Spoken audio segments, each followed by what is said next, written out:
Лайк басқандан неге аясыздар? Саусақтарыңыз 10 тонна болса да бисмилла деп көтеріп, лайк басып бермейсіздер ма? Комментарий жазып. Тоқаевтың мына өткізбекші болған референдумы ол қып-қызыл саяси ойын, саяси шоу. Одан қазақ халқына бір жақсылық келмейді. Назарбаевтың жолдауының өзін 1000 рет түсіндіретін қалың тәпсірші уағызшылары, саясаткерлері Назарбаевтың алжып отырып айтқан сөзін ол ұлы көсем бейтіп айтты деп түсіндіретіндер. Мынау алда бәленбай миллиард теңге шашылатын жаңағы аталмыш референдумды халыққа неге түсіндірмей отыр? Неге халыққа бұл референдумда мындай бап болады, оны сіздің жоқ деп қарсы тұрсаңыз былай болады, құптасаңыз былай болады деп неге әңгіме айтпай отыр? Неге бұл референдум туралы бір талқы жүрмей жатыр? Неге анау жағымпаз қалың сұмырайлар істемей жатыр? Неге сонша миллиард теңге ақша жұмсалды? Неге осының қандай жүргізудің маңыздылығы, мәні туралы бір талқы түсіндіру болмай жатыр? Неге халық жаңағы команда үнсіз тұр? Яғни бұл референдум халықты өстіп, әділдік, еркіндік берді, бүкіл халық өздері таңдады деп қойып, тағы да Назарбаевтық, Тоқаевтық жүйенің батысты алдап, міне біз демократия арқылы, халыққа еркіндік беру арқылы жұмыс жасап жатырмыз деген сөзі. Және жаңағы өзгертілетін баптар әлде қашан жасалып қойылған, оған сіз дауыс берсеңіз де, референдумға қатыссаңыз да, қатыспасаңыз да бәрі болады. Тоқаев енді Назарбаев екі болып отырмақ. Ештеңе өзгерген жоқ. Назарбаевтың командасы өз қалпында. Бұрынғы жағымпаздар, бұрынғы ұрығарылар, бұрынғы қарақшылар, бұрынғы коррупционерлер, бұрынғы суайттар, бұрынғы журналист, бұрынғы саясаткер, бұрынғы министр. Сол өңкөй бұрынғы есекбас шошқабастардың басын қосып алып Тоқаев жаңа Қазақстан құрам дейді. Өңкөй мәлкіл деген ескі сәбет сасыған, орыс сасыған, өңкөй сұмырай ұрығары қарақшылардан жаңа Қазақстан қайтып құрылады. Ойлаңыздаршы. Бұл мүмкін емес шаруа. Бұл да саяси шоу, қазақты тағы бір мәрте алдау, қазақ халқы сілкінбей, есіңді жеймай, мынау қазіргі мынау құрыған, өңкөй ұрығарыдан құралған қарақшыларды тырқыратып қумай, ешқашан бақытты болмайсың. Мынау қалың саяси алаяқ жоспарларға, шоумендердің шоуына алданба да арбалма. Мынау орыс басқыншылары мен Қытай басқыншыларына деген, араб құлдарға деген, парсы құл, иран құлдарға деген, радикалистерге деген, фундаменталистерге деген иммунитеті қалыптасса, азаттыққа, еркіндікке деген шексіз махаббаты қалыптасса, мен неге мынаға бағынып отыруға тиіспін? Сен неге әкім болып, джип мініп, тоқалдан тоқал ал, ұлыңды, қызыңды, тоқалыңды шетелден шетел қыдыртып, жаңағы бүкіл байлықты қалтаңа басып, сен жақсы өмір сүруге тиіссің?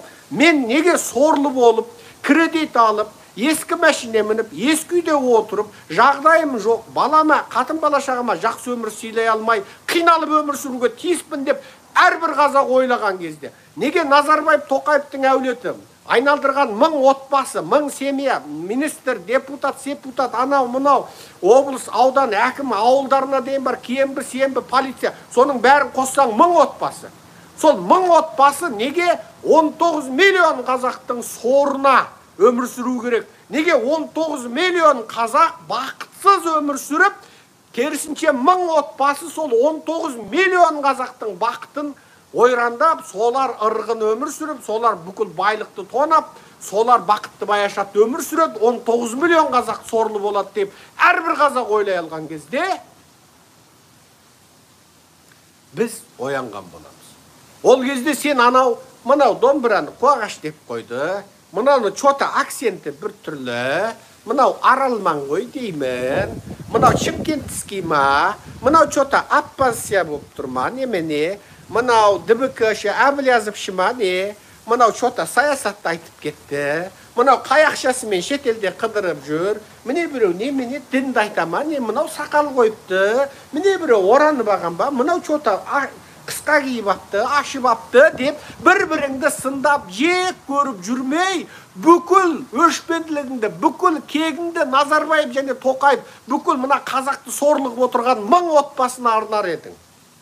Бір-біріңді жек көріп, шұқылап отырмас едің қазақтар. Олар сендерді әдейіге міне әне деп бір етті лақтырып беріп, бүкіл итті ана жаққа аударып, мына жаққа бір уыс кәмпитті лақтырып беріп бүкіл елді шулатып қояды. Сөйтіп 30 жыл бойына сені кірмейтін тақырыпқа кіргізіп, сені мың сан сектамен алдап, бүгін ана тақырыпты шу өткізіп қойып, ертең мына тақырыпты шу өткізіп қойып, бүгін мына бір жұлдыздың әңгімесіне қаратып, ертең ананың бір бұлғақтаған бөксесіне қаратып қойып, үшінші күні мынаған тақырыпқа алдап, 30 жыл бойы сенің назарыңды басқа нәрсеге бұрып, мың сан сектаға жіктеп, ішіңнен жаңа өңкей жағымпаздарды, арсыздарды, сатқындарды жоғары жаққа көтеріп, ал сен мың жеріңнен тыраштанып, еңбектеніп, ұмтылып, сөйткеніңмен де жақсы өмірге жете алмай, сені әбден қаныңды теспей сорып, сүліктей сорып, әлемдегі ең бақытсыз елге айналдырып отыр. Олардың бұл технологиясын бүкіл дүние жүзінің ең арамза сатанистері келіп құлақтарына құйып отыр.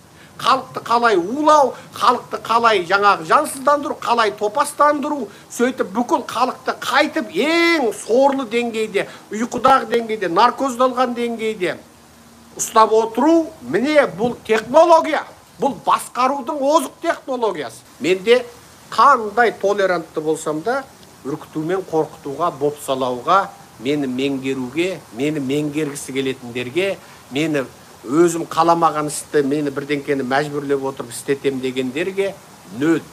Мендегі шыдамдылық нөл екен. Әлсіздік осы. Ал бұл әлсіздік неден қалыптасты? Неге менде жаңағы үркіту, қорқытуға төзімділік нөл болып тұр? Неге? Біз де коммунистік елде өстік. Біз де сол коммунистердің әйтсең болмайды, битсең болмайды ісімен өстік.